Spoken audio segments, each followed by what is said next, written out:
강의를 하실 이상필 교수님을 모시겠습니다. 큰 박수로 맞아주시기 바랍니다.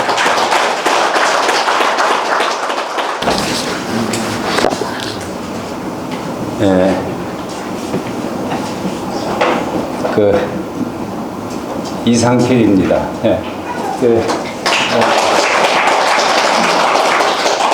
제가 해마다 이게 우리 유교대학에 강의를 맡으면서 이 강의 내용을 똑같은 것을 계속 할 수가 없어서 그 이제 대학교처럼 어떤 과목이 있어서 그 과목을 하는 것 같으면 해마다 같은 것을 하고 또 학생도 바뀌고 이래서 그래 하면 되는데 우리 유교대학에서는 좀 그렇지 않은 분도 이게 계속 듣는 분도 많고 해서 똑같은 것을 하면 재미가 없고 해서 이것을 자꾸 바꾸려고 하다 보니까 이 미천이 좀 많이 있어야 그게 되는데 저는 미천이 좀 그렇게 많지 않아서 그래서 이제 남명 선생에 대한 이야기에서 출발해 가지고 그 근처 남명 선생의 작품, 남명 사상은 물론이고 남명 작품 이런 것들을 쭉 하고 그 뒤에 남명 선생의 제자에 관해서 또 쭉 하고 이래 했었는데 그 중에 이제 빠진 분이 내암 정인홍 선생에 대한 이 강의가 빠졌기 때문에 제가 이것을 넣었는데 이 내암 정인홍에 관한 이야기는 지금은 좀 낫습니다만은 제가 이 연구를 하기 시작한 1990년대 지금부터 한 30년 남짓 전인데 그때는 제가 이제 이런 논문을 쓰기 전에 글을 좀 준비를 해서 이 근처에 계셨던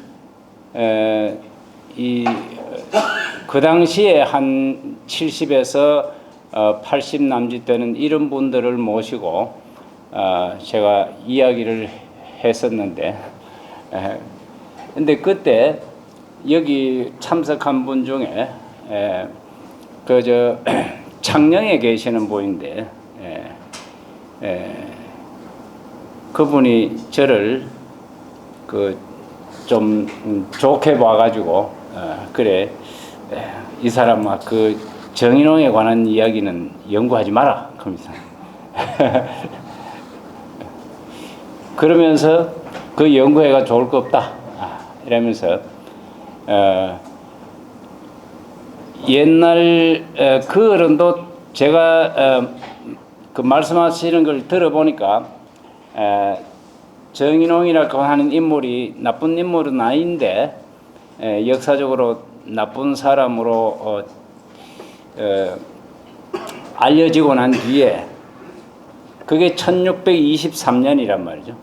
그리고 지금까지 하면 400년 정도 시간이 지났지 않습니까? 그리고 400년 조금 안 됐지만 그 당시로 보면 그런 400년 가까운 시간에 온 유림에서 나쁜 놈으로 지목됐는데 그거 뜯어고치는 게 쉬운 일이겠나. 그리고 지금 그 당시에 나이 7, 80 된 분들은 머릿속에 딱 박혀 있어요. 아주 정의로운 나쁜 놈이라. 그러니까 여기 진주 인근에서 또 그럴 지경이니까 진주를 넘어서는 다른 지역에서는 말도 못합니다.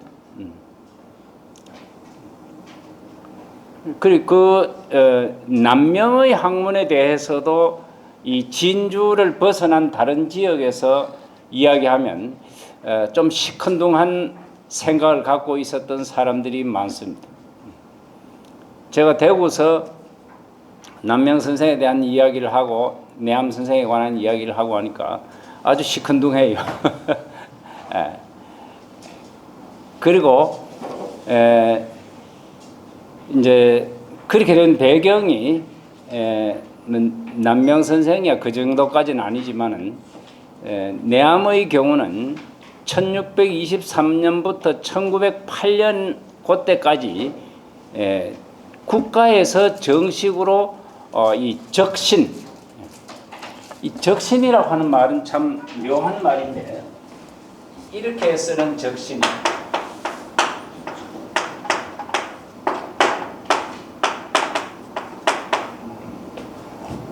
이 적자는 해칠 적자예요. 그러니까 우리가 그 임진왜란 때 쳐들어온 외놈들에 대해서 외적이라고 이렇게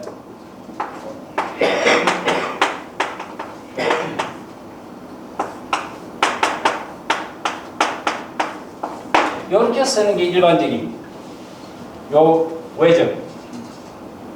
요렇게 쓰는 이유는 이렇게 쓰면 그냥 상대방이라는 뜻밖에 안 돼요. 요거는 우리가 이제 뭐 대등하게 보고 상대방을 적이라 해요. 우리가 대적할 수 있다 할 때 이 적자를 씁니다. 그리고 이 적은 나쁘다는 뜻은 아니고 우리 편 아니라는 뜻이에요. 그리고 우리 편 아닌 사람 중에서 국가와 국가 사이에는 그렇지만은 국가 말고 이 안에서 무슨 경기를 한다 이러면 상대방을 적이라고 이야기하는 적은 나쁘다는 뜻이 없어요. 그런데 요 적자를 쓰면 나쁘다는 뜻이 들어있어요. 그래서 외적이라고 할 때 저렇게 밑에 걸 안 쓰고 위에 걸 씁니다. 왜 그랬었냐 하니까 우리나라 들어와가지고 아주 아득한 옛날부터 외적은 우리나라 남해안 중심으로 해가지고 이 약탈을 하는 것이 그들의 우리나라에 들어온 이유예요. 그러니까 좀 나쁜 놈입니다. 그래서 우리나라 역사를 읽어보면 조선왕조실록을 쭉 한번 보면 한 해도 그런 적이 없습니다. 언제나 해마다 외놈들이 들락거려가지고 일을 치르고 갑니다. 우리는 임진왜란 이것만 머릿속에 기억하고 있지 사실은 외놈들이 그렇게 많이 우리나라를 침범했는 줄 잘 모를 겁니다. 근데 사실은 해마다 침범을 해서 우리를 얼마나 괴롭혔는지 모릅니다. 그러니까 외적이라고 하는 말이 나오는 거고 그 이후로 임진왜란 때는 대대적으로 난리를 일으키기 때문에 우리는 외적이란 말을 일본군 이렇게 쓰는 것은 저는 못마땅해요. 일본군 하면 뭐 그냥 정상적으로 그냥 싸운 것 같은 거예요. 그런 것 같아요. 그거는 일본을 대우해 주는 거죠. 그러니까 객관적으로 보면 그래 하는데 그거는 저 서양 사람들이 임진왜란을 보고 표현할 적에 일본군과 조선군 이렇게 말할지 모르지만 우리나라 사람은 적어도 그렇게 말하기 곤란한 것이죠. 그 적자가 갖고 있는 이미지가 아주 안 좋습니다. 근데 적신이라고 하는 것은 역적이라고 할 때도 저랬어요. 역적이라고 할 때도 이랬었는데 이 적신이 있고 역신이 있어요. 역신은 반역을 도모한 신하를 역신이라고 합니다. 그 다음에 역적이라는 말도 반역을 도모한 나쁜 놈 이런 말이에요. 그런데 적신이라고 하는 말은 반역을 도모한 건 아니에요. 그렇지만 나쁜 놈이라는 뜻이에요. 그러니까 이 적신이라고 하는 말은 못된 짓을 한 신하 이런 뜻입니다. 그래서 남명을 내암을 적신이라고 한 그게 공식적으로 1908년이 돼서 비로소 이제 그것도 우리나라 스스로 인정을 해서 한 게 아니고 외놈들의 입김하에 그 적신이라고 하는 게 풀립니다. 풀려가지고 그걸 신원이라고 하지요. 그래서 신원이 돼가지고 이제 옛날 직책이 다 이제 직책을 다 돌려받고 이래 됐습니다.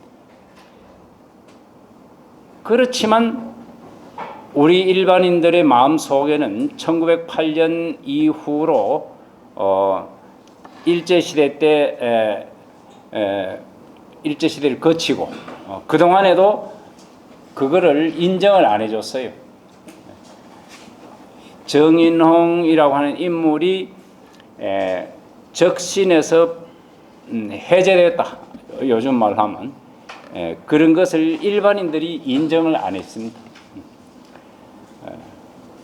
그리고 그 해방 이후에도 유림에서는 별로 인정을 안 해요. 그리고 일반인들은 관심도 없고.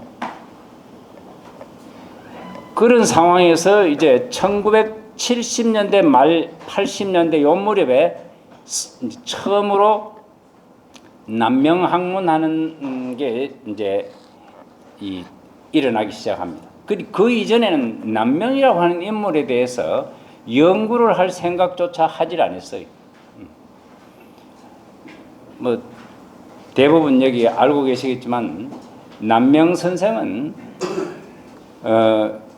현 정부 그러니까 정권을 잡고 있는 사람에 대해서 늘 비판만 하는 분이에요. 그 잘한다고 이야기를 하고 거기에다가 참여해서 한 덩어리가 되고 한 적이 없고 늘 비판만 해요. 그리고 벼슬이 안 나가요. 그러니까 나라를 이끌고 가는 사람은 정권을 잡은 사람. 그 정권을 잡은 사람의 입장에서는 남명 같은 사람은 참 골치 아픈 사람이죠. 그런 사람 좀 없었으면 좋겠는데 자꾸 좋지 않은 이야기를 하고 비판을 한단 말이에요. 어떤 정권을 잡은 사람도 오늘날도 마찬가지입니다. 자기 비판하는 사람을 좋아하는 사람 아무도 없습니다. 비판하라고 말은 막그리 해놓고 사실 비판하면 싫어하지. 사소한 것도 싫어합니다. 그런데 아주 심각한 비판을 하면 좋아하는 사람 아무도 없어요. 오늘날도 마찬가지입니다. 근데 옛날에 임금이 다스리는 시절에 임금 보고 나라 정치가 엉망진창이다 하고 이야기하는데 좋아할 사람 아무도 없단 말이죠. 그 남명이 그런 인물이었기 때문에 남명에 대한 연구가 조선시대에 사실은 제대로 되질 않았어요. 그리고 인정도 제대로 못 받았고 그 뒤에 이제 임진왜란 끝나고 외놈들 시절이 끝나고 해방이 되어도 그래도 제대로 연구가 안 됐었는데 1980년도 그 무렵부터 이제 우리도 사는 게 조금 나아지기 시작했습니다. 우리가 경제적으로 1960년대, 70년대까지만 해도 70년대 초반까지만 해도 우리가 북한보다 아마 못 살았을 거예요. 그런 정도였으니까 이 공부하는 측면 이게 전부 경제적인 여건하고 무관하지 않습니다. 학문이 발전이 안 됩니다. 근데 80년대 중반 이쯤 되고 나서 우리나라가 이제 경제적으로 상당히 어느 정도 올라서고 나니까 학문이 좀 더 이제 학문하는 사람들이 많아지고 이 학교가 많이 커졌습니다. 많이 생겼습니다. 지금 우리나라 학교가 대학교가 지금 뭐 없어지는 학교가 자꾸 생기고 있는데 앞으로 더 많이 없어져야 될 정도지요. 근데 그거는 왜 그러냐니까 80년대 그 무렵에 학교가 갑자기 많이 생겨나서 그렇습니다. 그러니까 지나치게 학교가 많이 생겨나서 그런데 좋은 점은 학교가 많이 생겨나니까 연구자들이 많아요. 그래서 학교에 그 근무하는 사람들은 다 연구자들이에요. 그리고 저 같은 사람도 그래서 교수가 됐습니다. 제가 뭐 능력이 탁월해서 그런 건 아니고. 근데 그런 식으로 되다 보니까 그 중에 연구를 정말 제대로 잘하는 사람도 곳곳에서 생겨나고 또는 그런 기관도 생겨나고 그렇습니다. 그리고 여기 경상대학교 안에 난명학 연구소라고 하는 것이 생겨나면서 난명학에 대해서 본격적으로 연구하게 되니까 전국적으로 난명학파에 대한 연구가 아주 급속도로 그 연구 편수가 논문 편수가 막 불어납니다. 그래서 제가 박사학위 논문 받을 때 그 1998년 98년에 난명 가지고 논문을 쓴 난명의 사상과 난명의 정치나 또는 난명의 문학이나 뭐 하여튼 난명하고 관련된 논문이 200편쯤 됐어요. 그런데 지금은 1000편이 훨씬 넘습니다. 그러니까 그 한 80년대 한 중반 그 정도부터 90년대 한 후반 그까지 한 15년에서 많이 잡으면 20년 그 사이에 한 편씩 두 편씩 하다가 갑자기 200편까지 확 불어났어. 근데 그렇게 되면서 이제 난명의 제자들에 대한 연구도 본격화돼 가지고 이제 전국적으로 연구가 되기 시작합니다. 그래서 제가 내암에 대해서 연구할 적에도 이미 내암에 대한 연구가 전국에 몇몇 연구자들에 의해서 연구가 되고 있었습니다. 제가 처음 한 것도 아니고 그래 그 무렵에 제가 여기 진주 인근의 어른들한테 이 내암이라고 하는 인물이 사실은 그렇게 우리가 생각하고 있는 그런 못된 인물도 아니고 정말 이러한 측면이 있어서 참으로 우리가 학문적으로도 존경할 만한 인물이고 또 행동의 측면에서도 존경할 만한 인물이다. 이런 이야기를 했는데 그 중에 어르신 몇 분이 저보고 아주 진심 어린 충고가 바로 하지 말라는 거예요. 그 별로 좋을 게 없다 이러면서. 그 이야기가 지금 그때 1990년대 그때까지 이 근처에 어른들의 사고방식은 조선시대 사고방식이 거의 그대로 있어. 조선시대도 다 알았습니다. 내암 정인홍이라고 하는 인물이 어떤 인물이라는 다 알고 있었어요. 알고 있으면서 입 밖에 낼 수가 없어요. 훌륭하단 말 절대 못했어요. 그리고 내암 정인홍하고 우리 조상은 연관이 없다. 여기 계신 분도 내암 정인홍의 제자 집안이 많이 있을 겁니다. 그런데 아무도 내암 정인홍과 우리 조상하고는 아무 무관하다. 그 문집을 간행했는데도 그 문집에 다 그래 써놨어요. 내암의 제자인데도 내암하고 아무 상관없다고 했고 확실하게 드러난 집안에서는 내암의 제자가 내암을 찾아가긴 했지만은 나중에 내암이 나쁜 사람인 줄 알고 등졌다. 등졌다라고 하는 게 아주 훌륭하다는 뜻이 돼요. 그런 식으로 문집에 표현이 됩니다. 근데 그 문집이 언제 그래 표현되나 하니까 1700년대 말기부터 그래요. 그러니까 그 내암이 그 1623년에 이제 몰락을 하고 그때 죽었는데 그때부터 한 150년 정도 시간이 지난 후에 비로소 문집에 그렇게 나타납니다. 그리고 그 이전에는 문집에 그렇게 나타나지 않아요. 나타나지 않고 1650년 정도부터 이제 이 인근에서 내암 정인홍에 대해서 어떻게 우리가 대처해야 될 것인가 하는 그런 기록들이 곳곳에 지금 띄엄띄엄 남아 있습니다. 그것을 보면 1623년에서 1650년 초반까지 1651년에 남명집 회판 사건 하는 게 일어나는데 그게 겉으로 불거져 나온 내암 정인홍을 어떻게 우리가 대처해야 될 것인가 이 근처에 있는 인물들이 학자들이 어떻게 우리가 대처해야 될 것인가 하는 것이 처음으로 이제 밖으로 표출된 것이 1651년 남명선생 문집 회판 사건입니다. 남명선 문집 처음에 거기에 내암 정인홍의 서문이 있으니까 그 서문에 정인홍 하는 이름을 깎아버렸어요. 목판에 쓰여져 있는 걸 깎아서 이제 적신의 이름을 여기 우리 선생의 문집 앞에 제일 먼저 앞에 여기 실어 놓을 수 있느냐 이렇게 그거를 깎는 그 사건이 처음 일어났습니다. 일어났는데 그때는 적어도 뭐 반반이거나 아니면 일부이거나 그랬어요. 내암 정인홍을 어떻게 우리가 봐야 될 것인가 이런 중에서 일부분이 내암 정인홍에 대해서 우리가 계속 익하다가는 우리가 뭐 아무것도 이 조정의 벼슬도 못하고 아무것도 못하겠다. 이래서 곤란하다. 그래서 진짜 그만 내암 정인홍은 그만 저 팽개 쳐두고 가자. 이런 생각을 하기 시작했던 것 그때.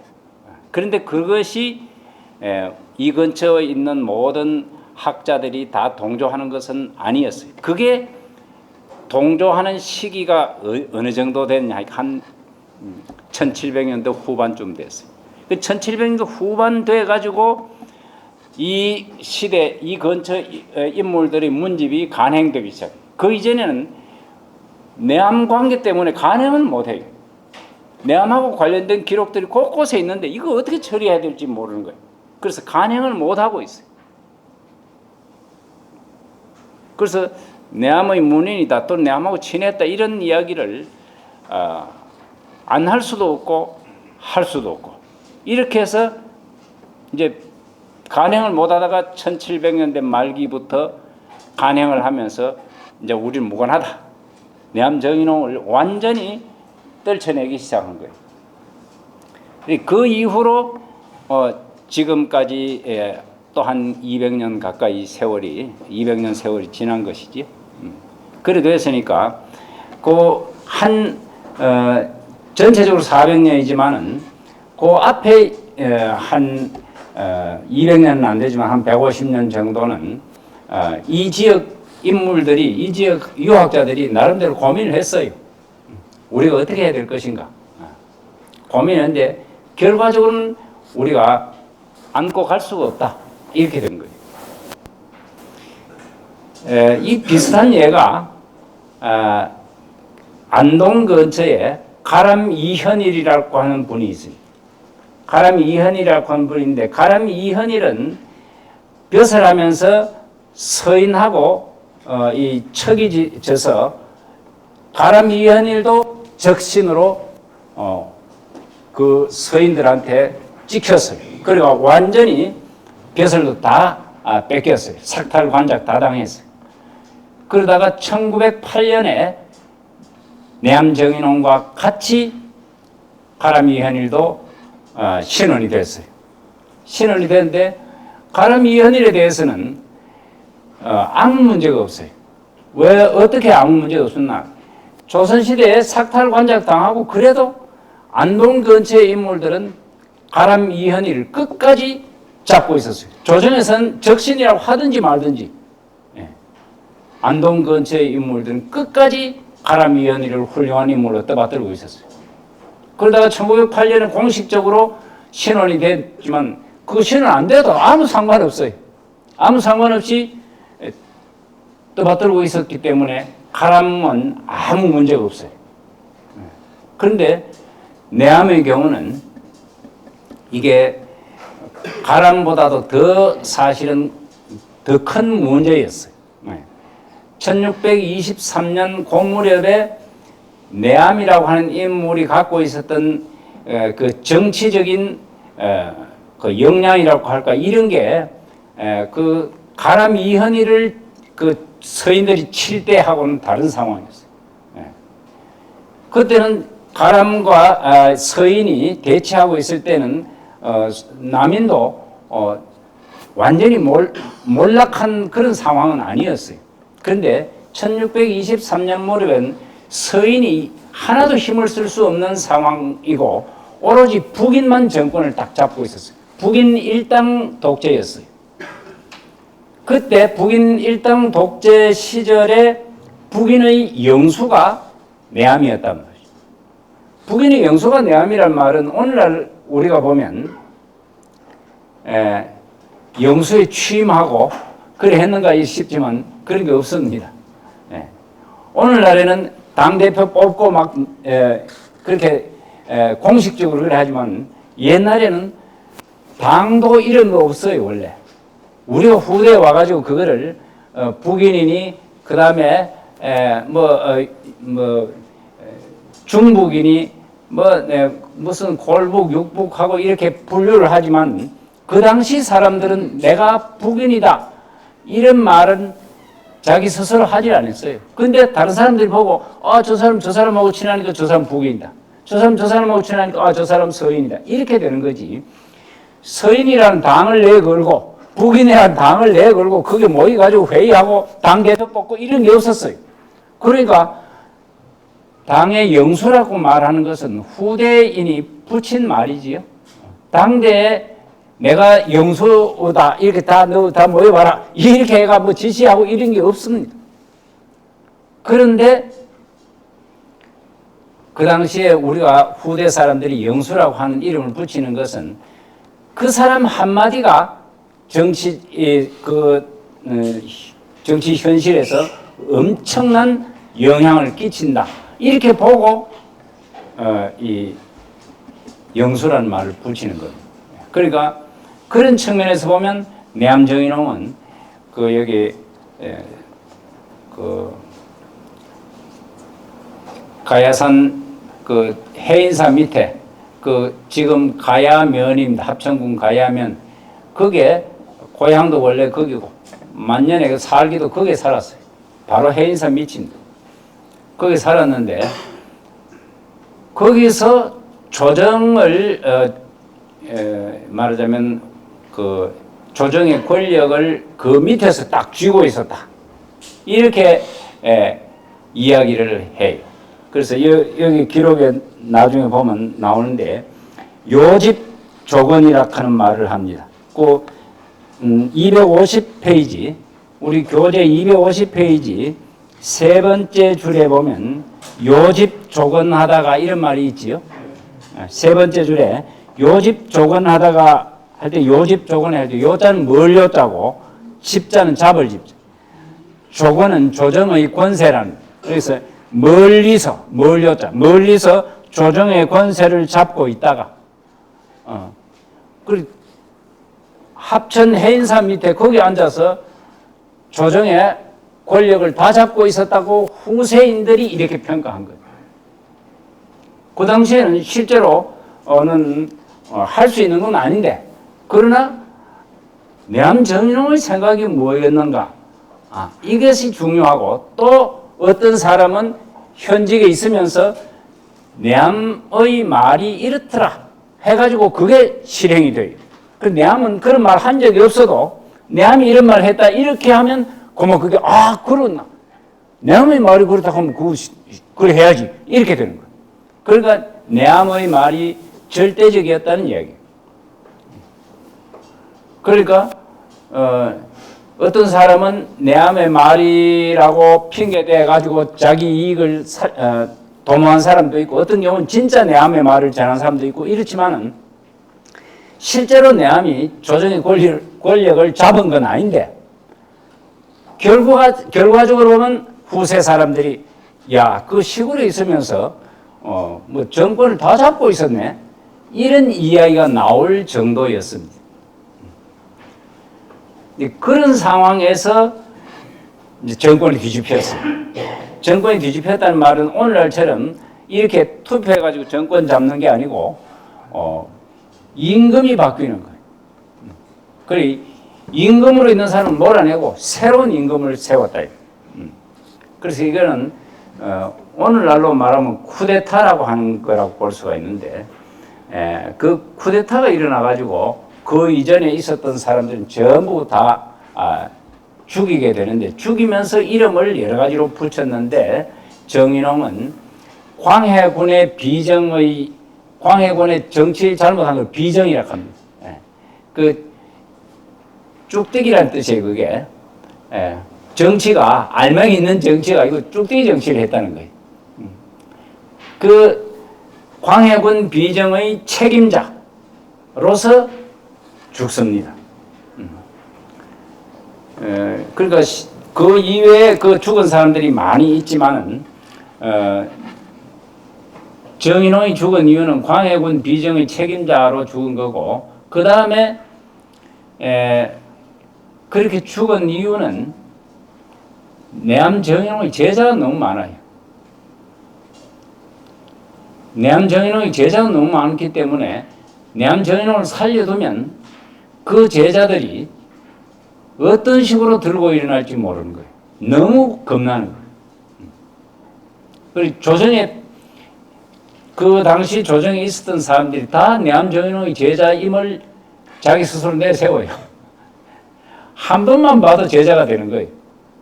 그러니까 다 내암의 제자라고, 전국의 내암 제자라고 하는 사람이 얼마나 많은지 몰라요.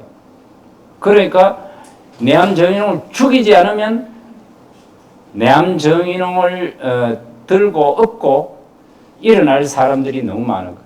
그리고 그걸 없애려고 하면 내암 정인홍을 없애야 돼요. 그런 일을 미연에 방지하기 위한 방법이 내암 정인홍을 처벌하는 도리밖에 없다. 그 처벌하는 데 이름이 있어야 되는데, 그 광해군 정권의 총책임자다 이렇게만 이야기하면 구체적이지 않지 않습니까? 그 구체적인 이름을 들이댄 것이 살제폐모. 이 뒤에 나중에 나옵니다만, 살제폐모가 내암 정인홍의 핵심 죄다 이렇게 이야기인데, 살제라는 말은 아우를 죽였다는 이야기인데, 아우는 누구냐 하니까 광해군의 아우입니다. 광해군의 아우인데 영창대군이라는 사람이죠. 영창대군이라는 사람인데, 영창대군 죽인 것을 내암 정인홍의 죄라고 보고, 그 다음에 폐모는 영창대군의 어머니 임목대비를 폐비했다는 거예요.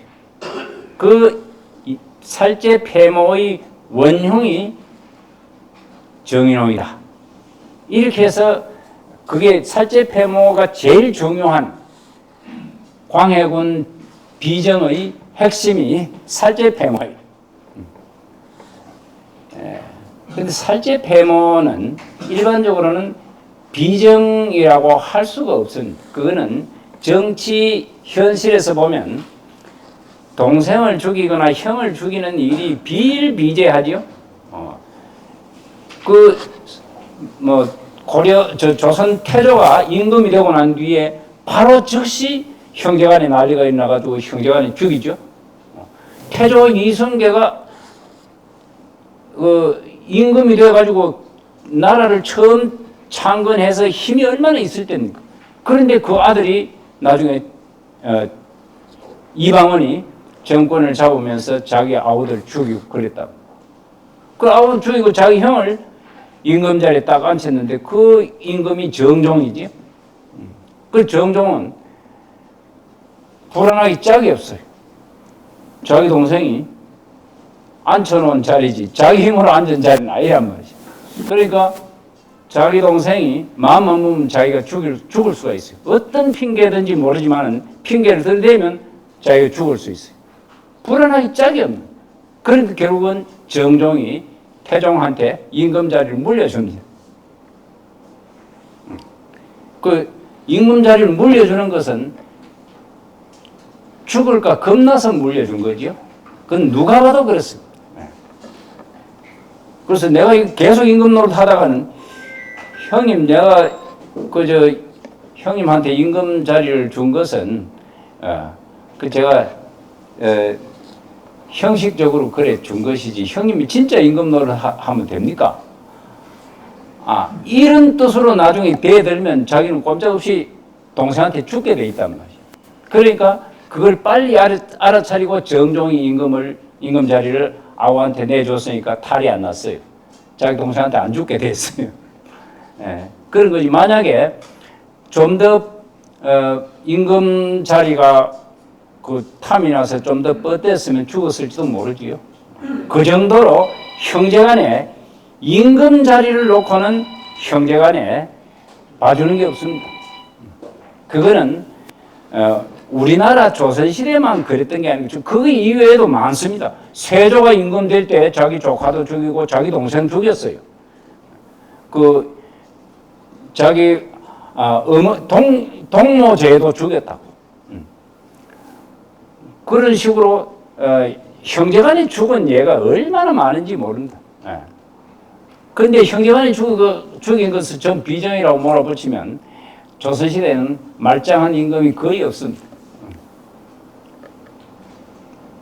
그러니까 그 이야기는 사실 안 되는 거고, 그 다음에 폐비라고 하는 것은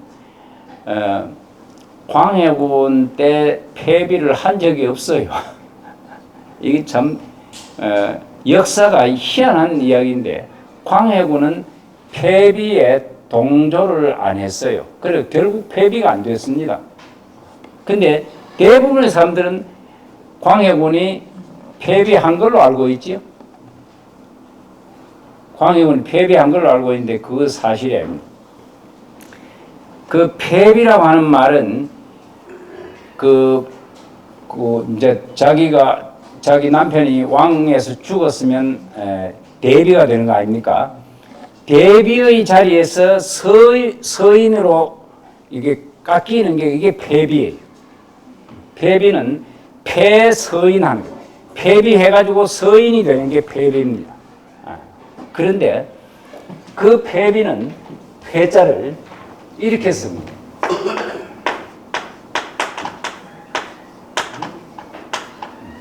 이렇게 씁니다. 그런데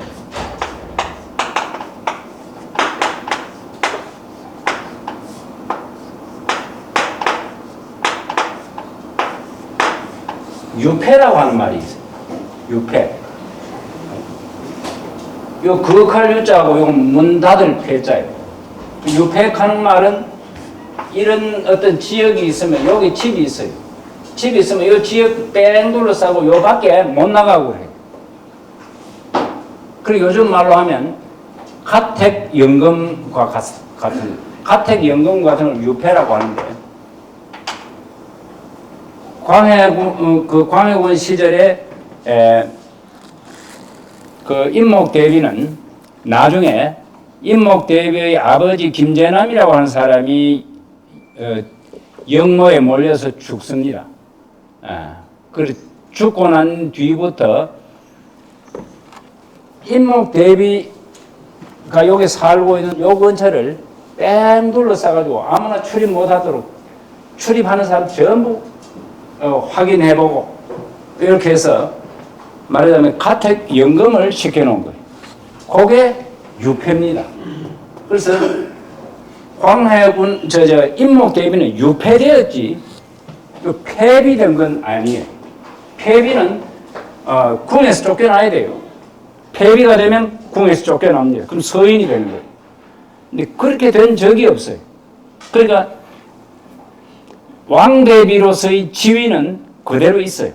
있는데 다만 출입을 함부로 여기 아무나 출입을 함부로 못하도록 딱 감시를 하고 있어요. 이 상태가 1623년 그 인조가 임금 될 때까지 그랬어요. 그러니까 유패됐을 뿐이지 폐비된 적은 없단 말이에요. 그렇기 때문에 인조가 이 쿠데타에 성공하고 난 뒤에 이 임목대비를 찾아가니까 임목대비가 인정을 했어요. 인정하는 바람에 임금이 된 거예요. 근데 폐서인이 됐으면 폐서인 된 사람이 인정한다고 임금이 되지는 않을 거란 말이에요.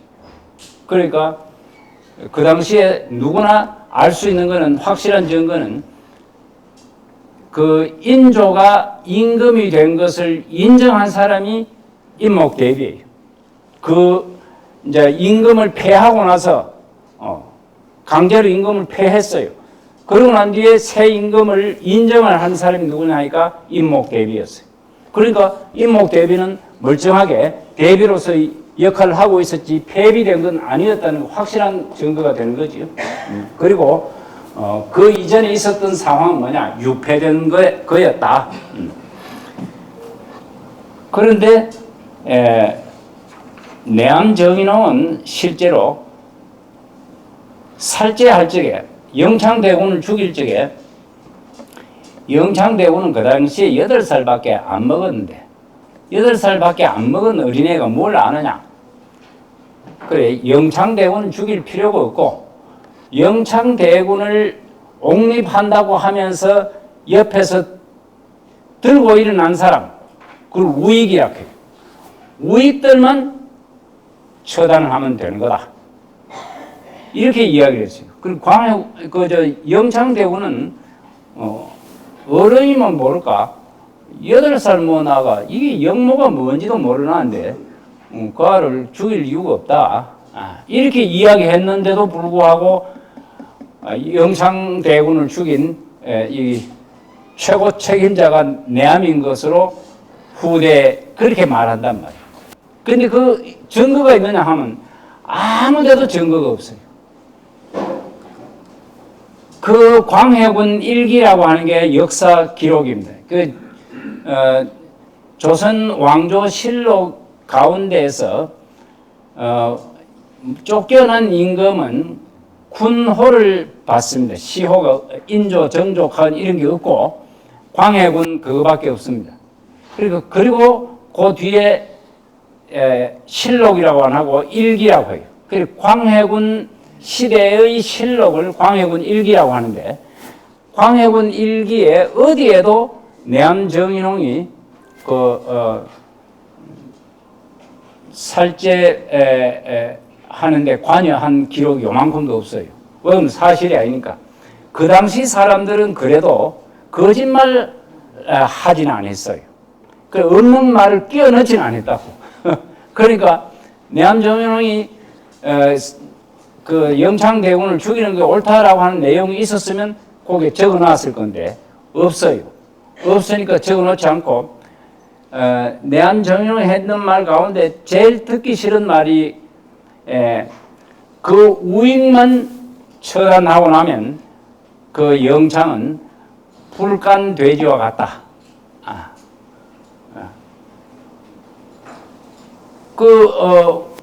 불간 돼지가 뭐가 앞으로 할 일이 뭐 있나 이 말이에요. 그러니까 우익만 처단하면 그만이다.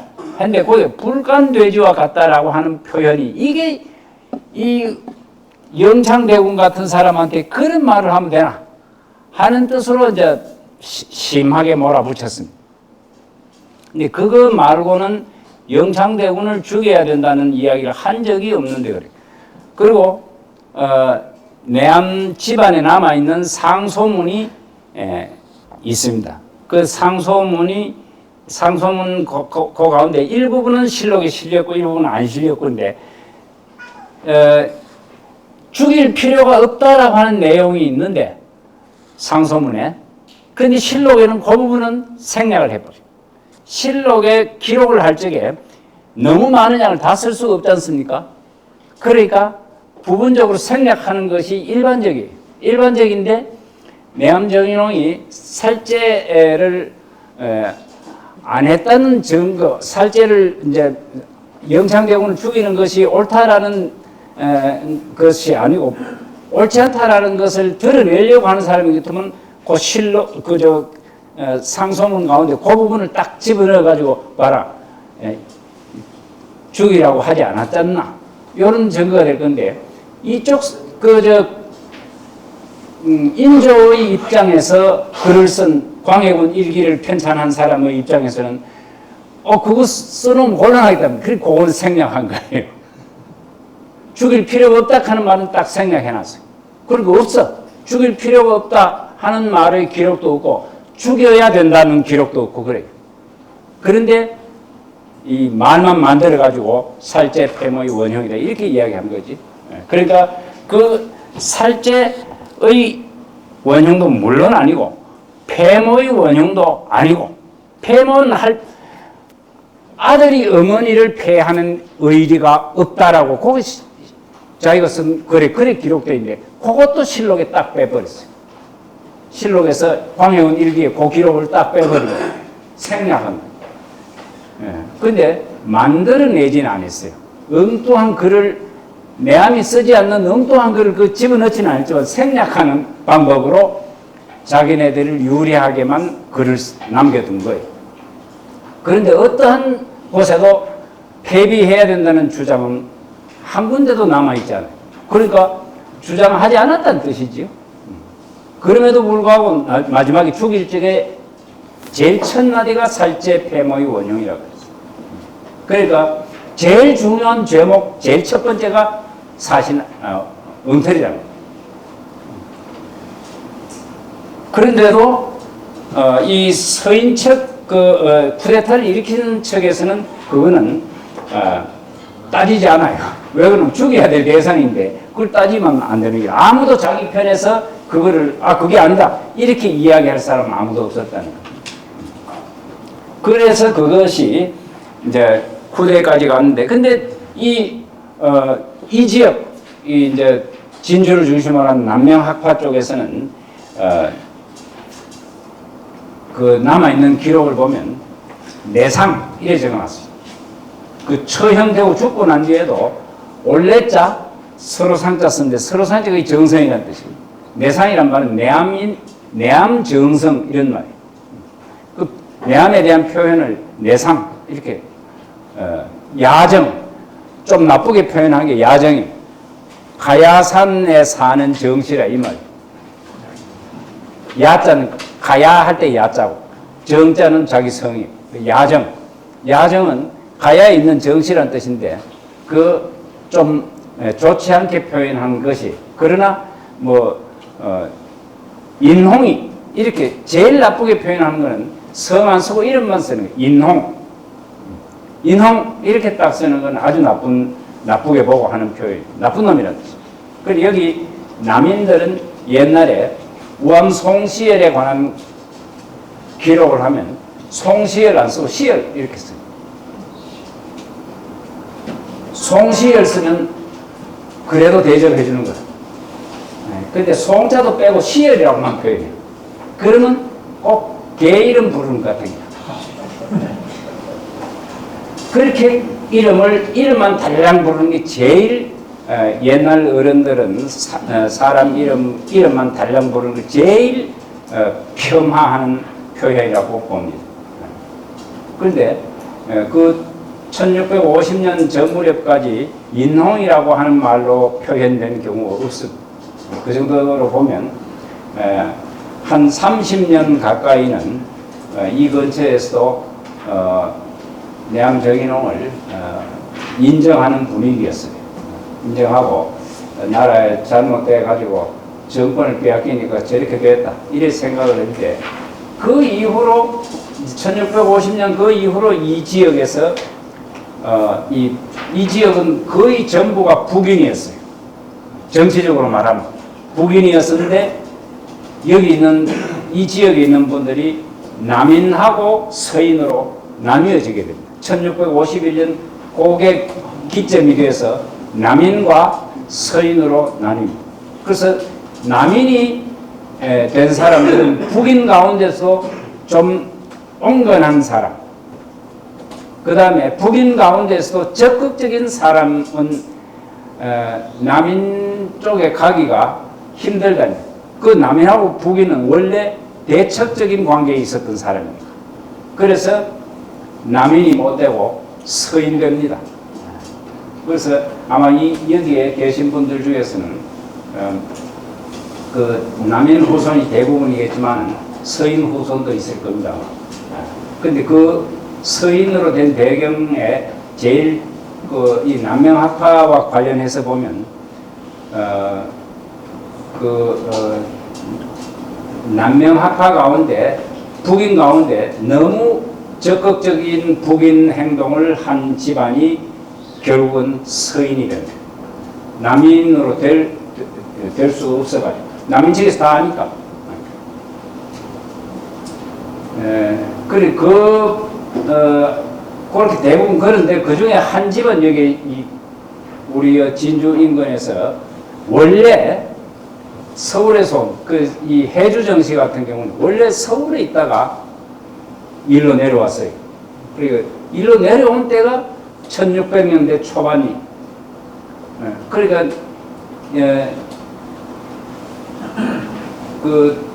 저는 그 인조 반정하는 말을 개해 정변이라고 이렇게 표현을 그래 요즘 와서 그래 합니다. 근데 개해 정변이 일어나는 그 이전부터 여기 원래 와 있었어요.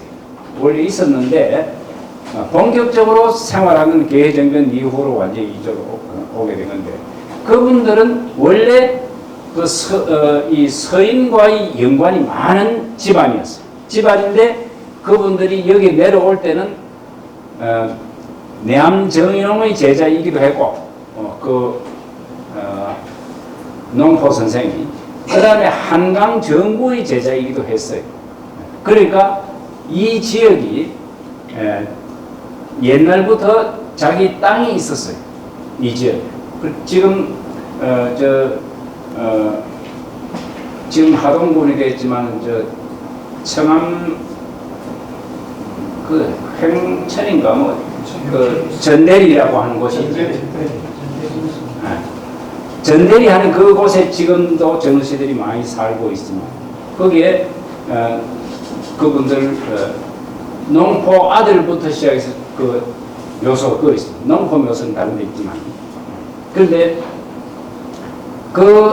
이제 원래 땅이 좀 있은 데다가 그런 이제 자기 그 농포의 스승이 이 지역에 있는 분이니까 일로 내려올 수 있었고 그 다음에 그 기록에 보면 북쪽에서 자꾸 이제 임진왜란 끝나고 북쪽에서 자꾸 사람들이 오랑캐들이 쳐들어온다 이거.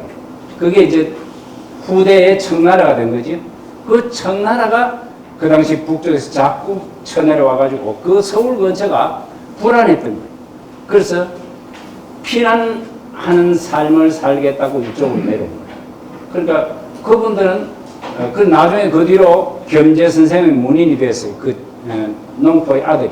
그랬지만 나중에 그 농포 선생이 억울하게 죽었는데 억울하게 죽은 것을 풀어준 사람이 서인이 있어요. 그러다 보니까 이분들은 대부분 서인이 됐어요. 그래서 농포 선생 후손들은 서인이 월등하게 많고 아주 일부분 남인으로 있습니다. 각 집안이 서인 남인 이게 한결같은 경우는 없습니다. 대부분 다 조금씩 나뉘는데 그렇게 된 배경이 그래 있고 그 나머지 분들은 대개 북인으로서 좀 적극적으로 활동했기 때문에 그게 그래 된 겁니다. 그게 이제 내암정인하고 무관하지 않다는 거예요. 이 근처에 있는 분들은 그 당시에 남명이 돌아가시고 난 뒤로는 이 근처에 핵심 정치적으로나 그 다음에 학문적으로 핵심 인물이 누구였나 하면 내암이었단 말이죠.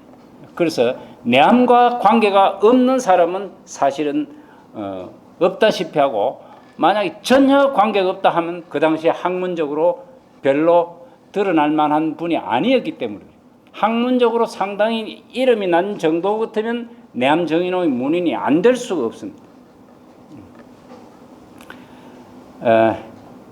이야기를 하다 보니까 제대로 된 뜻도 없이 시간은 벌써 50분 지나버렸습니다. 또 좀 쉬었다가 하겠습니다. 좀 쉬겠습니다.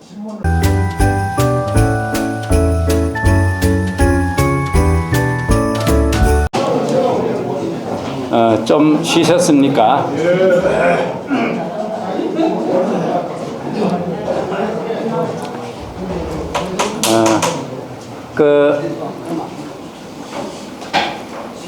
원래 이제 한결같이 조선시대부터 지금까지 존경받았던 분들에 관한 이야기를 하면 별 문제가 없는데 그렇지 않은 분에 대한 이야기를 하면 곳곳에서 문제가 이게 의심스러운 게 곳곳에서 나옵니다.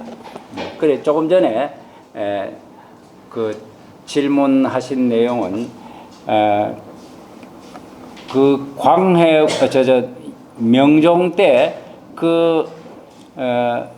이 을묘사직속 하는 겁니다. 을묘사직속 하는 게 1555년에 일어난 건데, 을묘사직소가 올라가고 난 뒤에 온 전국에 그 글이 다 퍼졌어요. 오늘날 우리가 아는 것은 텔레비전도 나오고 라디오도 나오고 이럴까 뭐 더 잘 알까 있나 싶어도, 사실은 옛날 어른들이 전파하기 어렵지 싶은데 그 시절에 전파가 잘 됐어요. 그러니까 누구한테 편지를 하나 써도 그 편지 그게 정말 의미 있는 거리고 이러면 그게 막 전국에 다 퍼집니다. 그러니까 오늘날은 편지를 사사로운 것이라고 이렇게 생각하지만, 옛날에는 편지를 보내는 것이 요즘 말로 하면 그 신춘 문예지에 글을 올리는 거하고 똑같아요. 그거는 공식적인 것이지 사사로운 게 아니에요. 물론 사사로운 편지도 있습니다. 사사로운 편지는 편지를 사사롭게 짧게 써가지고 보고 난 뒤에 불태워라 이렇게 하는 게 있어요. 그런 등등 아주 간단한 내가 꼭 하고 싶은 이야기만 한 줄로 딱 써가 편지를 보내는 수도 있어요. 그건 절간이라고 해요. 뭐 그런 것도 있지만 그 이외에 우리가 알고 있는 문집에 남은 그 편지, 길쭉한 한 페이지 이상 되는 이런 편지들은, 200~300자 이상 넘는 이런 편지들은 전부 공개되는 겁니다. 공개된다고 문제를 삼지 않습니다. 왜 내 편지 보내는데 너 그걸 공개하느냐, 이런 이야기를 하질 않습니다. 그거는 말하자면 이미 편지를 보내는 것 자체로서 상대방이 다른 사람한테 다 보여줘도 괜찮다는 뜻이 그 속에 있고, 그러다 보니까 그게 전국으로 다 퍼집니다. 그래서 옛날에는 문예지가 없어도 그 편지 보내면 그게 쫙 퍼집니다. 좋지 않은 글은 뭐 별로 대단치 않은 글은 그냥 넘어가지만, 정말 좋은 글이다 싶으면 다 뺏겨갑니다. 그래 뺏겨가서 막 순식간에 퍼집니다. 그래서 한 달도 안 돼가 온 전국이 다 퍼집니다. 그 남명이 올린 그 편지가 하도 유명해져가 온 전국이 다 퍼졌어요. 그래가지고 남아있는 기록 가운데 제가 읽어본 것은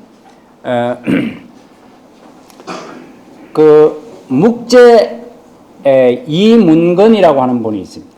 묵제 이문건이라고 하는 분이 있는데, 이분이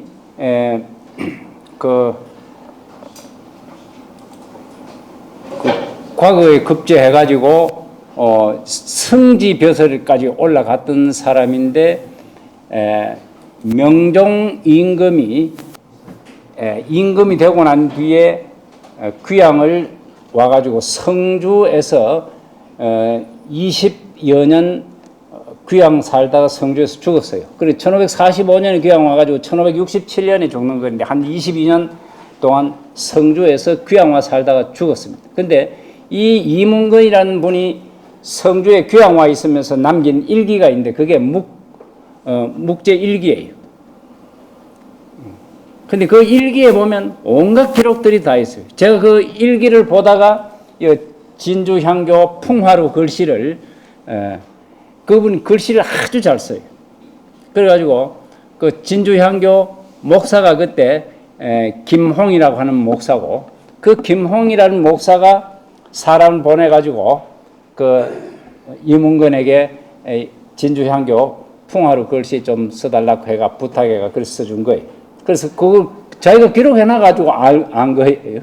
그래서 지금 이 글씨가 그 이문건의 글씨를 아주 차분하게 쓰는 이문건의 글씨를 제가 많이 봤는데, 물론 풍화루가 이게 그 뒤에 누가 썼는지 어떻게 아느냐?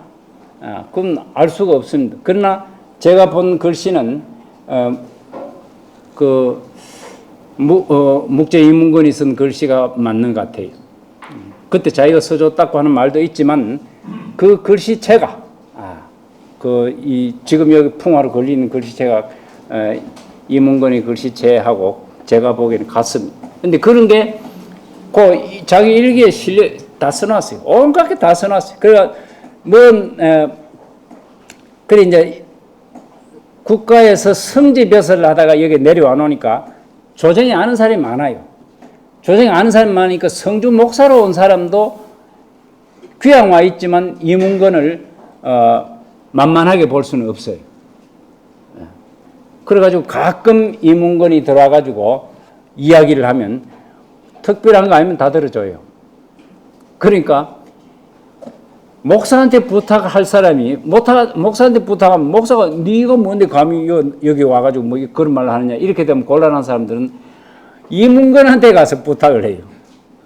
그러면 이문건이 받아가지고 이건 해줄만하다 이래 싶으면 자기가 가서 목사한테 이야기해줘가 들어줍니다. 그러니까 이야기가 일이 되도록 해줘요. 그래 일이 되도록 해주면 그 사람이 갖고 온 게 무슨 꼬등 한 마리라. 그럼 꼬등 한 마리 그걸 받아요. 근데 이야기했는데 그게 일이 안 돼요. 그러면 꼬등 한 마리 돌줘요. 그거 정확하게 다 기록해놨어요. 그래가지고 요즘 말하면 그 뇌물 받았다 할 건데 뇌물 받고 뇌물 돌려준 거 이런 거 다 기록되어 있어요. 근데 그 당시에는 옛날 사람들은 그거를 오늘날 우리가 아는 뇌물이라고 생각하지 않았어요. 그 정상적인 인정이라 하는 인정. 사람 인자 뜻정자 인정. 우리가 인정이 있다 이런 말 하죠. 인정을 갖고 왔느냐 안 갖고 왔느냐 이거예요. 그리스한테 써주면 다 인정이 있어야 돼요. 그게. 그게 지금까지도 내려와가지고 그래 무슨 가격이 정해져 있지는 않아요. 그러나 뭔가 갖고 와야 돼. 그러니까 무슨 뭐 자기 집에서 뭐 딴 귀한 수박이라도 한 덩이 들고 와야 되고 딸기라도 한 마리 잡아와야 되고 그렇지. 요즘 말하면 몇백만 이런 건 아니라도 그런 식으로 뭔가 들고 와서 부탁을 해야 되지. 그냥 부탁하는 건 없어요. 그 묵제이문건의 일기에 그런 게 다 있어. 근데 이것저것 있는 가운데서 뭐가 있나 하니까 을묘사직서 그 이야기가 나오는 거예요. 조건중이 조정에 상소문을 올렸는데 벼슬 그만두면서 상소문을 올리는데 상소문이 이런 게 있더라. 이렇게 이야기하면서 퇴계도 이런 말을 했다. 라고 하면서 그 적어놓았는데 보면 자기가 봐도 과하다. 이러면서 표현이 과하다는 거. 그리고 표현이 과하다는 말은 이미 그 당시에 널리 알려졌어요. 그런데 이제 퇴계 선생이나 이런 분들은 표현이 과하다고 하는 뜻으로서 좋지 않게 봤어요. 좋지 않게 본 건데 또 어떤 많은 사람들은 우리는 간이 작아서 그리 못 쓸 건데 어떻게 글을 썼느냐 대단하다. 그 전부 아주 좋은 말로 둘러서 이야기를 해요. 그 임금 기분 안 나쁘게 표현을 합니다. 근데 남명이 쓴 글은 임금이 일부러 기분 나쁘게 느낄 수 있도록 일부러 글을 썼는가 싶을 정도로 임금의 마음을 헤아리지 않고 마구 공격을 해댄 거예요.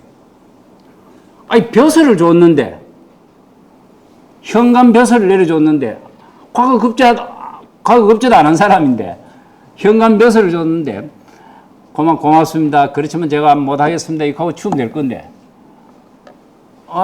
잘 됐다 싶어가지고 막 글을 써서 이야기하는데 온 나라가 지금 풍전등화와 같다 하면서 이 500년 묵은 나무가 벌레가 잔뜩 안이 다 파져가지고 바람만 불면 탁 쓰러질 지경이 지금 되어가 있다. 이렇게 나라가. 그런 말 듣고 어떤 임금 기분 좋겠습니까? 그만 딱 잡아가지고 그만 그 자리에서 처형해버리고 싶은 생각이 들 건데 이게 이 처사가 이 상소하는 걸 가지고 문제 삼아서 처벌할 수 없다는 게 옛날부터 내려오는 우리가 오늘날도 잘 알고 있는 그 조선시대의 언론 하는 게 바로 그겁니다. 상소했는 내용 가지고 죽일 수는 없어요. 그러니까 뭔가 그래도 이 꼬투리를 잡아가지고 좀 나무래려고 했는데 그 한 구절도 결국은 나무랄 수 없었어요. 그런 그게 그 당시에 그 사람들도 대개 다 그 글이 심하다 하는 건 알지만은 어찌할 도리가 없었는데, 그래 오늘날 우리나라 사람들의 입장에서는 벼슬 안 하면 그만이지, 벼슬 안 하는 건 뭔 대단하냐 이렇게 이야기합니다. 벼슬 해서 고쳐야 될 거 아이가, 벼슬 안 하는 게 뭐 대단한데 하고 이야기를 하지만은, 그거는 공자 일의 학문을 제대로 안 하면, 퇴계도 벼슬 안 하는 거 맞다, 그렇게 이야기한 퇴계 당신도 벼슬 안 하는 게 맞다는 거예요. 그래서 남명의 편지를 받고 난 뒤로부터는 계속해서 벼슬을 그만둡니다. 그래 1553년입니다. 그게 1553년부터 시작해서 퇴계가 완전히 죽을 때까지 계속 벼슬을 그만둬요. 그 벼슬을 그만두는 이유가 뭐냐니까, 남명이 이게 보통 인물이 아니거든. 이 사람은 뭐 대단하다고 벼슬을 딱 물리칠 수 있느냐. 자기 마음 속으로, 야, 이거 내가 따라갈 수 없는 거다 싶은 생각이 들었단 말이에요. 그 남명을 좋게 본 이유 중에 하나가 벼슬을 딱 그만두는 거, 그거예요. 퇴계가 대단하다고 본 건 바로 그겁니다. 그래서 퇴계는 죽을 적에 자기 제자 보고, 내 죽을 끝내려면 무덤에 이렇게 쓰라 하는 거예요. 퇴도 도산에 물러남, 도산 자기 고향이, 도산에 물러나서 많은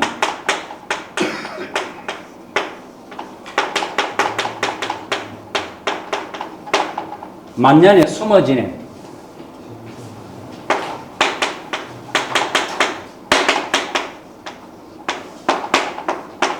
진성은 자기 공간이죠.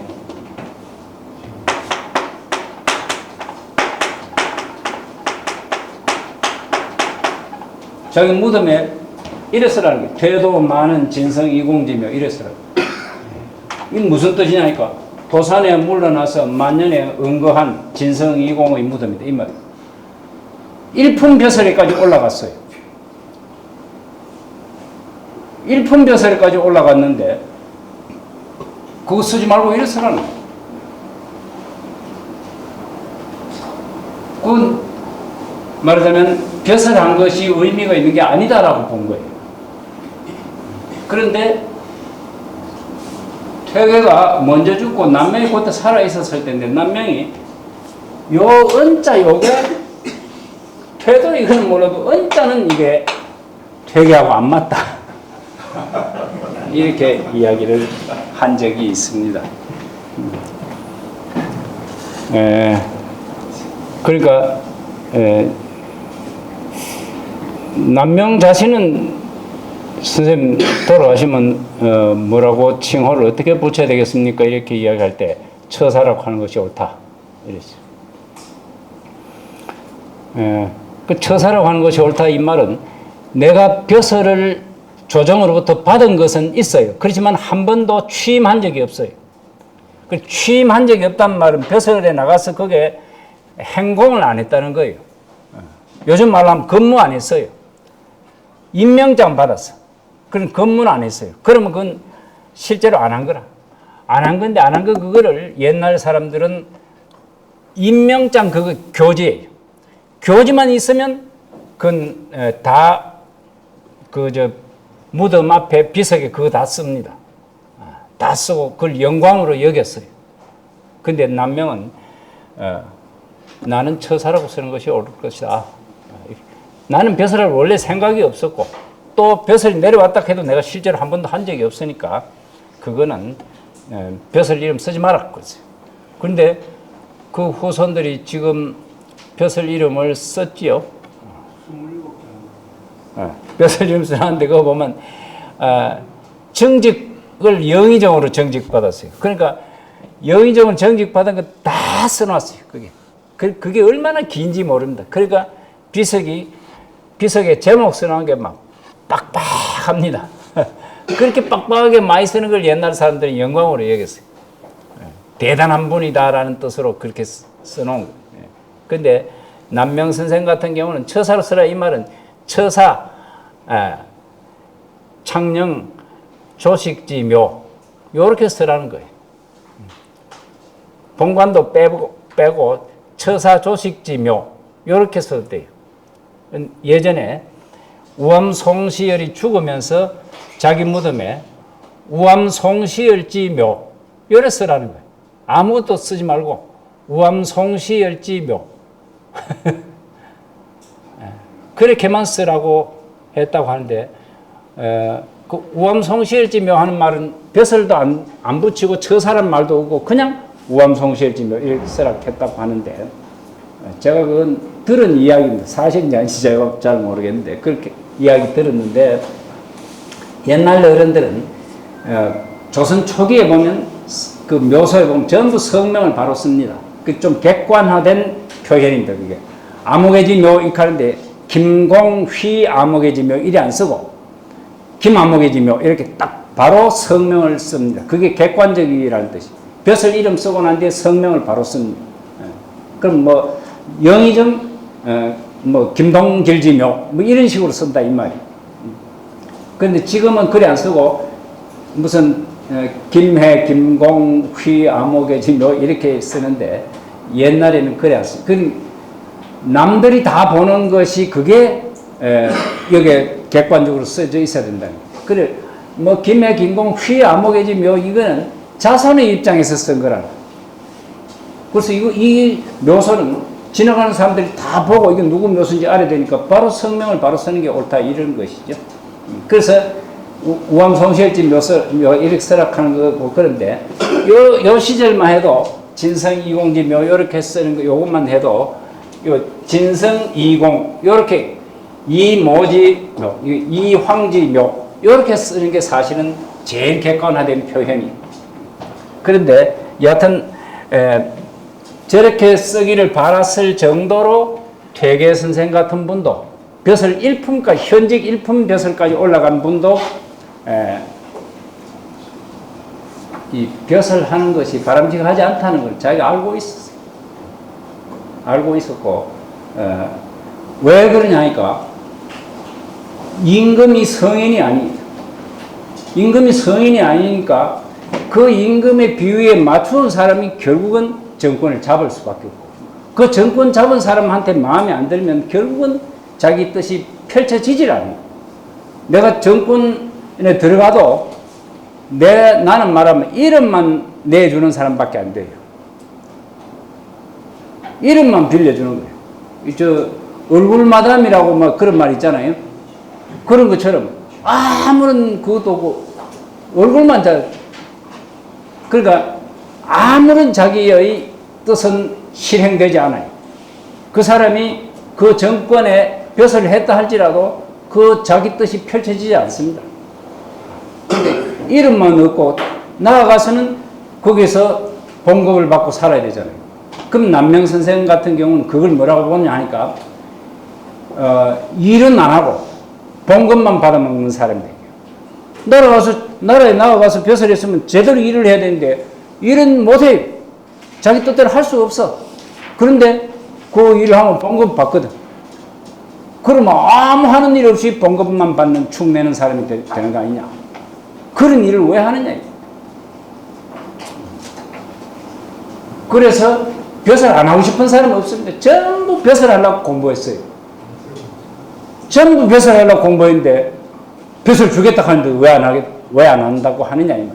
그거는 벼슬이 싫어서 안 한다는 건 결코 아닙니다. 올라가봐야 결국은 내 마음대로 안 되고 내 마음대로 안 된다는 게 아니고 바른 길로 갈 수가 없어요. 바른 길로 가는 게 아니고 윗사람 뜻에 맞춰야 돼. 윗사람 뜻에 맞추지 않으면 결국 안 된다는 거예요. 그거는 아득한 옛날부터 지금까지 똑같고 앞으로도 그렇게 지금도 벼슬길에 나온 사람들이 윗사람 뜻에 안 맞추면 진급 못합니다. 그리고 이 낮은 자리에서 지내는 거는 그래도 괜찮아요. 근데 높은 자리에 올라갈수록 윗사람 뜻에 안 맞추면 높은 자리에 못 올라가요. 그러니까 무슨 오늘날 차관이나 장관 이런 거 되려면 그 윗사람 뜻에 안 맞으면 안 되지요. 그래서 뭐 자기 뜻이 아무리 다른 게 있어도 자기 윗사람이 어떤 뜻을 갖고 있느냐 딱 보고 어지간하면 그쪽으로 넘어갑니다. 넘어가야 되지. 자기 주장 하다가는 목이 잘릴 가능성이 늘 많아요. 그래서 목이 잘리지 않은 한 내가 내 이야기 좀 한번 해보자 싶어서 하면 그게 되는 경우가 있어요. 그럼 윗사람이 조금 좋으면 그게 너 좋은 아이디어 냈네 이렇게 해가지고 자기도 그거 가지고 진급하는데 도움을 받고 이 사람도 약간 끌어올려주고 그렇게 되는 게 그런 사람이 있는가 하면 쓸데없는 생각 갖고 있다고 해서 막 욕하고 난 뒤에 나중에 진급 안 시켜줍니다. 그러니까 내가 그렇게 기분 나쁘게 할 이유가 없다는 거예요. 그러니까 그거는 아득한 옛날부터 지금까지 그랬고 앞으로도 그 권력 속성상 그거는 안 되는 겁니다. 그런데 그러면 공부 뭐 안 됐느냐? 왜 벼슬을 한다고 공부하고 그랬느냐? 그래서 남명이 추구한 게 위기지학이었어요. 위인지학하는 이게 남한테 보이기 위한 공부라. 내가 이 정도 실력이 있으니까 나 높은 자리에 올려다오. 이런 이야기. 요즘 말하면 능력 있는 사람 높은 자리에 가게 되어 있는 거 그거 공부하려고 전부 공부한 거예요. 지금도 마찬가지지 않습니까? 능력 있는 사람들이 높은 자리에 올라갑니다. 그래서 사람들이 능력 있는 사람 써가지고 좀 못됐지만 능력 있는 사람 쓰는 게 좋겠느냐 아니면 사람은 아무런 욕심도 없고 그런 사람인데 무능해. 그런 사람 쓸래니까 뭐. 무능한 사람 못 써요. 무능한 사람 쓰면 아무것도 안 되니까. 그래서 사람 좀 시원찮아도 시원찮는 게 아니고 욕심 좀 많아. 그러니까 뭐 돈도 많이 바래고 또 조금 더 진급하고 싶은 생각도 있고 그래. 그런데도 능력이 있어. 그럼 그 사람 쓰는 거예요. 그건 옛날부터 지금까지 그랬습니다. 앞으로도 그럴 겁니다. 역량이 있는 사람 쓸 수밖에 없어요. 그런데 역량이 있는 그 사람도 자기 뜻대로는 안 돼요. 딱 필요한 그거만 해줘야 되지. 그거 말고 다른 거는 자기 뜻대로 갈 수가 없다고. 그게 정치 말하자면 본연의 모습인데 남명 같은 경우는 그러면 벼슬 안 하고 할 수 있는 일은 뭐냐 하니까 벼슬 안 하고 조정에 돌아가는 걸 자세히 보고 옳지 않은 게 있으면 지적을 하는 그 상소문 같은 데 써가지고 지적을 하면 와 그거 참 괴로운 게 저거 좀 좋은 말 해주면 좋을 건데 그 오늘날도 마찬가지입니다. 정권에 어떤 정권에도 들어가지 않아요. 들어가지 않고 누가 들어도 딱 바른 말을 해요. 그런 말을 하는 사람이 있으면 정말 무섭죠. 무서운데 오늘날 보면 어느 편에 다 들어가 있어요. 그러면 어느 편에 들어가 있는 사람 말은 저 사람 저기 편들어서 말하는 거다 이렇게 되기 때문에 소용이 없습니다. 어느 편에도 들어가지 않고 바른 이야기를 해주면 그래도 지금도 대접을 받습니다. 저는 근래 요즘 진중거이라는 사람 저는 옛날에 좀 이상하게 봤더니만 요즘 하는 이야기 들어보니까 상당히 그래도 어느 편에 안 들어가고 바로 하려고 애를 쓰는 그런 측면이 있는 게 보이더라고요. 근데 그런 식으로 바로 그만 자기는 정권 내에 어떤 정권에도 나는 안 들어간다는 생각을 가지면 그런 이야기 하는 게 가능합니다. 그리고 말도 잘하고 보는 눈도 있고 그런 사람이 나는 어떤 정권에 가서 내 밑에서 네 할 하는데 나는 안 하겠다 이런 생각을 딱 갖고 있는 사람은 그래도 바른 이야기를 할 수가 있어요. 그런 사람 겁나는 거죠. 그 사람이 지금 무슨 말을 하느냐 이거 겁나는 거죠. 그리고 이제 옛날에 우리나라에 원로라고 하는 이런 사람이 어느 편에도 안 속한 사람들이 그런 말을 정치 중요한 어떤 이슈가 있을 적에 어떤 이야기를 딱 그 사람이 어떤 말을 하느냐 이거 굉장히 중요하다고. 그 남명 선생 같은 분은 그 당시에 남명이 어떻게 보느냐 이게 그 당시 정권 실세에 있는 사람들은 늘 관심사였어요. 남명이 뭐라고 이야기할까 이게 겁이 나는 거예요. 그래서 함부로 몰래 나쁜 짓 하는 건 몰라도 함부로 나쁜 짓은 못하는. 그건 남명 선생의 역할이라는 거는 저는 그런 거라고. 그 역할은 앞으로도 저는 오랜 세월이 흘러도 앞으로 미래에도 그런 사람은 역시 필요하다고 봐요. 그런데 사람이 그러고 싶지 않다고 되게 직접 나오고 싶어요. 그래 막 욕하다가도 나중에 그걸 땡겨주면 그거 올라가요. 그러면 그건 헛일이죠. 안 그래야 되는 거예요. 끝까지 안 해야 돼요.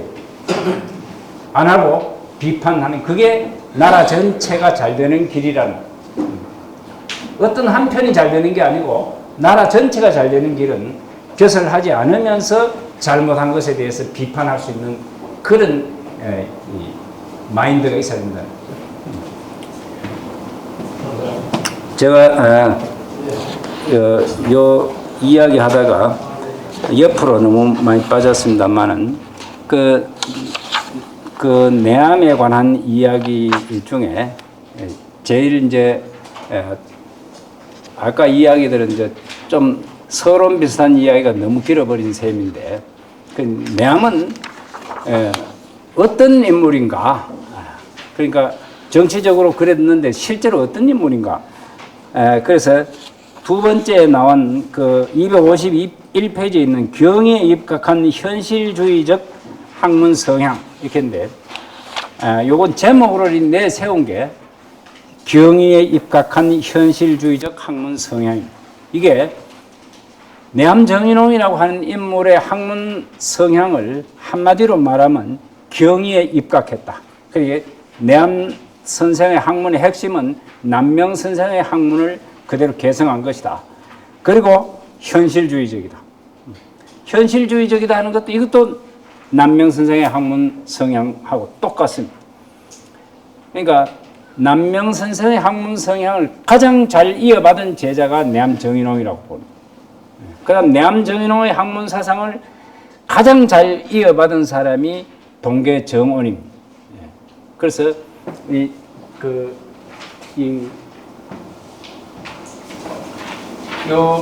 세 분의 정신을 보면 경의에 입각한 현실주의적인 학문 성향 이 세 사람이 일관되게 나타나는 거고 이 관계도 사승관계에 있습니다.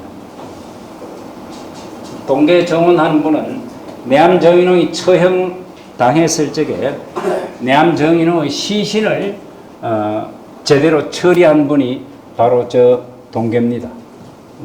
동계는 동계정원이라고 하는 지금은 거창군이고 옛날에 안이죠.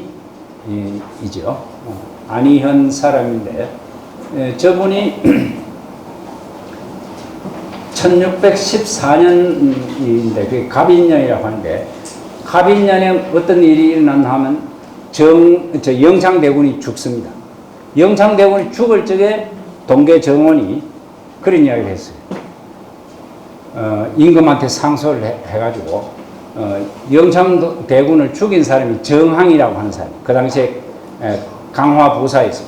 강화부사 정항이라는 사람인데 정항은 목을 베고 그 다음에 영창대군의 휘호를 영창이라고 하는 휘호를 추복하라 이렇게 이야기했는데 영창은 말하자면 나라를 전복할 그런 그 역적의 우두머리로 이름이 올라 있는 사람인데 그거를 영창대군이라 이렇게 이름을 회복할 수 없어가 안 되고 그 다음에 강화부사 정항은 사실은 자기가 죽이려고 해서 죽인 건 아니다.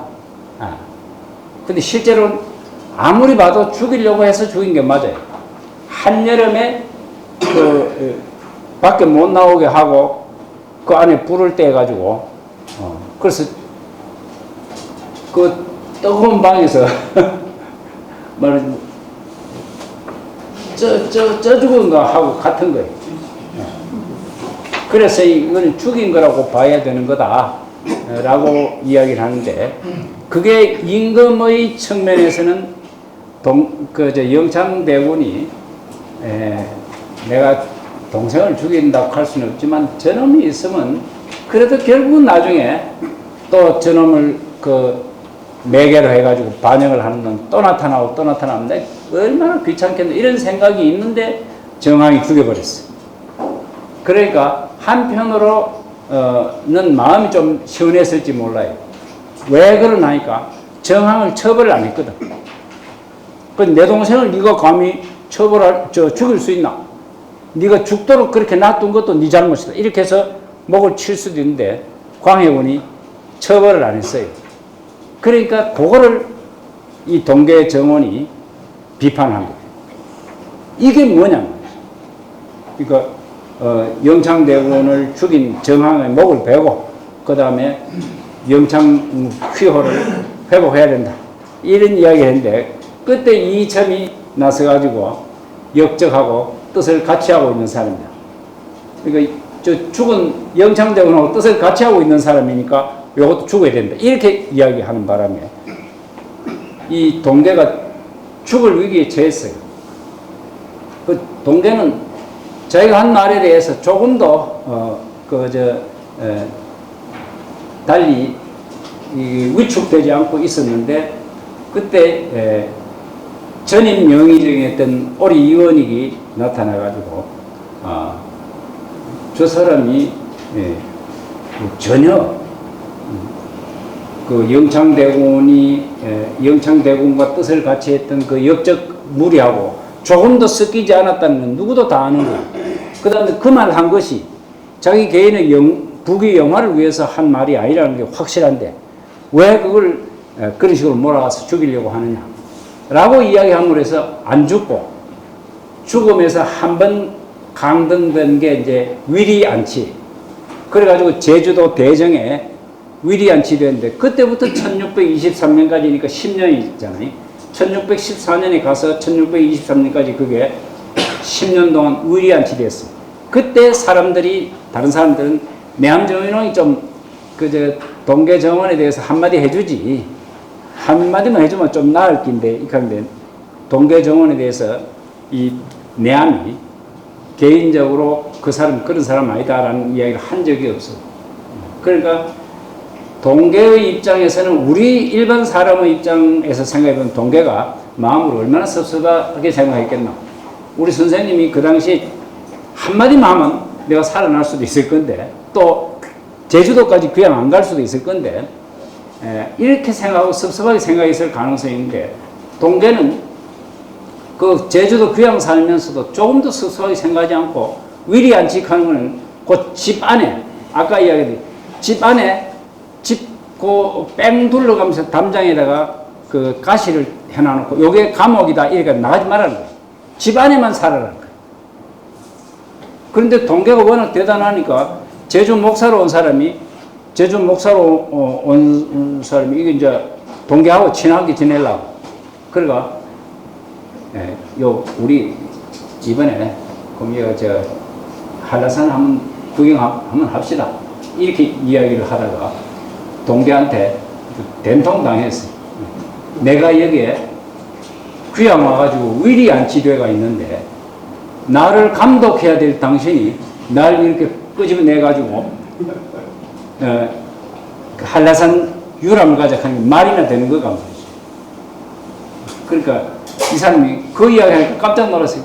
원래 대개는 다 그래요. 귀양 가 있어도 마음대로 다릅니다. 그 아까 이야기한 묵제위문건 있지 않습니까? 그 묵제위문건 일기에 보면 그 성주에 귀양 와 있으면서 고령으로 다니고 선산으로 다니고 그 가서 놀고 막 얼마나 그 온갖 기록들이 다 남아 있어. 그 기록이 증거가 될 건데도 그래도 아무도 그것 가지고 말하자면 성주에 귀양 가 있는 사람이 성주에 있어야 되지 왜 그것을 떠나서 선산까지 갔느냐 이런 것과 문제 삼질 않아요. 귀양 간 사람 고마 귀양 가 있으면서 편안하게 그 동네 사람들하고 어울리고 놀고 다 그래요. 그런데 이제 성주에 귀양 온 사람이 위리안치 안 되고 성주에 귀양 온 사람은 성주에서만 살면 돼요. 근데 성주를 떠나고 선산까지 갔어요. 그럼 그건 용서할 수 없는 건데도 그래도 아무 문제가 없을 정도예요. 그런데 이제 일반적으로는 그게 위리안치 돼도 목사가 가자 이렇게 하면 다 아이고 막 목사가 가자 했으니까 뭐 이렇게 하고 갈 건데 이 양반은 넌 여기 귀양 온 사람이 이 생각을 절대 그러니까 아는 사람이 그 대정에 위로하겠다고 찾아와요. 그 천신만고 끝에 친구들이 찾아오지 않습니까? 그리 찾아오고 얼마나 고생하느냐 이렇게 물어도 동계정원은 아주 담담해요. 그건 무슨 소리 하느냐? 너 아직 죽지도 않고 살아있는데 이러면서 아주 편안한 마음으로 그걸 지내고 있었어요. 그런 분이 이제 동계라고 하는. 근데 섭섭하고 괴로운 생각이 없었던 사람. 그러니까 자기 스승이 자기를 좀 살려줄 수 있을 거고 좀 해줄 수 있겠다 이런 생각을 조금도 안 하는 분이. 그런데 이게 1623년 개정변이 딱 일어나니까 자기가 풀려 나왔어요. 그래서 풀려 나오자마자 이제 자기 스승인 정인홍이 죽게 됐어요. 그러니까 무슨 이런 일이 있느냐. 8살 넘은 사람하고 8살 아래인 사람은 죽이지 말라고 옛날부터 내려오는 법도에 다 그래 돼 있잖아. 8살 이내의 사람하고 80살 넘은 사람은 어떤 죄가 있어도 죽이는 법이 없다. 그리고 정성을 한 사람은 죽이는 법이 없다. 귀양은 보낼 수 있어도 죽이는 법이 없다. 이게 옛날부터 내려오는 법도인데 이게 무슨 일이냐? 왜 죽이려고 하느냐? 가만히 놔둬도 곧 죽을 사람 아니야. 88살. 오늘날도 88살이면 어지간하지요. 그 조선시대에 88살 먹은 사람을 죽이겠다고 이야기하는 게 이게 말이나 되느냐 하고 대들었던 사람이 동계정원. 그리고 동계정원이 그래도 광해군 때 귀양 간 사람이라고 해서 이제 인조가 정권을 잡고 난 뒤에 전 정권의 인물이, 즉 북인이 그래도 등용을 했어요. 등용을 해서 아주 높은 자리까지는 안 갔지만 2조 참판까지는 갔어요. 그 2조 참판으로 있을 적에 1636년 겨울에 병자호란이 일어나가지고 1637년에 인조가 가서 이제 삼전도에서 항복을 할 적에 저분이 배를 갈라가지고 자기를 시도했던 분이 바로 동계정원이란 말이죠. 이런 이 분들의 정신은 다 놀라운 정신을 갖고 있는 분들이죠. 사심이라고 하는 건 하나도 없는 분들이. 그런 내한 정인홍의 그 경의에 입각한 현실주의적 학문 성향하는 것은 그런 계통을 이어받은 것이라고 봅니다. 그리고 그게 252페이지 보면 그 첫 번째, 두 번째, 세 번째 단락 보면 내함의 학문 연원도 바로 여기에 다 있다 이렇게 되어 있는데 보면 그의 학문 내용은 대체로 세 가지 측면에서 살펴볼 수 있다. 첫째, 문학에 힘쓰기보다는 실천에 힘써야 한다는 것이다. 이게 문학에 힘쓰는 것에 대한 비판을 많이 했어요. 이분의 제일 첫 번째 그 당시 제일 문제가 문학에 힘쓴다는 거예요. 글 잘 쓰는데 너무 신경을 많이 쓴다는 거예요. 과거 시험 합격하는 사람도 대부분 글 잘 써야 과거에 합격할 수 있다는 거예요. 그리고 요즘 말로 하면 글쓰기 있잖아요. 그게 뭐라 하지 그게? 논술을 잘해야 옛날에 합격을 할 수 있어요. 논술 그게 옛날 시험 합격에 굉장히 중요한 근거 자료가 됩니다. 그러니까 글을 잘 써야 된다는 게 이게 안 된다는 거예요. 문학을 숭상하는 게 이게 안 된다. 그 배운 대로 실천을 제대로 하는 사람이 벼슬길에 나가야 되는데 실천은 아무도 안 보고 글 쓰는 솜씨만 보고 뽑지 않느냐 이거예요. 근데 이건 지금도 그렇고 옛날에도 그렇고 앞으로도 그렇겠죠. 사람 됨됨이가 어떤지 이것 가지고는 그때 높은 자리에 올릴 길이 없어요. 처음부터 뽑을 길이 없어요. 처음 뽑는 방법은 실력으로 이게 능력으로 밖에 평가할 수가 없지요. 근데 이때는 그 능력도 문학적 능력이라는 거예요.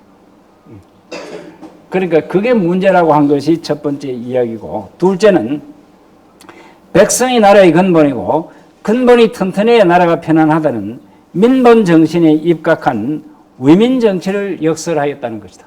이게 중요한, 그러니까 그게 지금처럼 민주주의 사회가 아니고 백성이 나라의 근본이다. 이거는 아득한 옛날부터 있어 온 말이에요.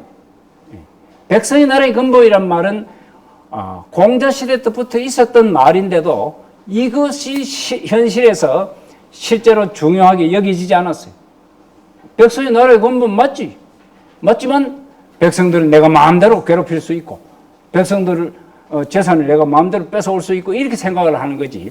백성을 정말 귀하게 대접하느냐, 백성을 위한 정치를 하느냐, 안 했다는 거예요.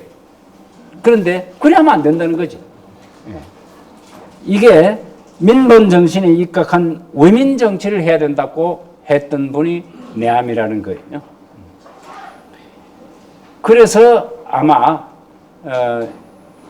그 조선 마렵의 그 사학자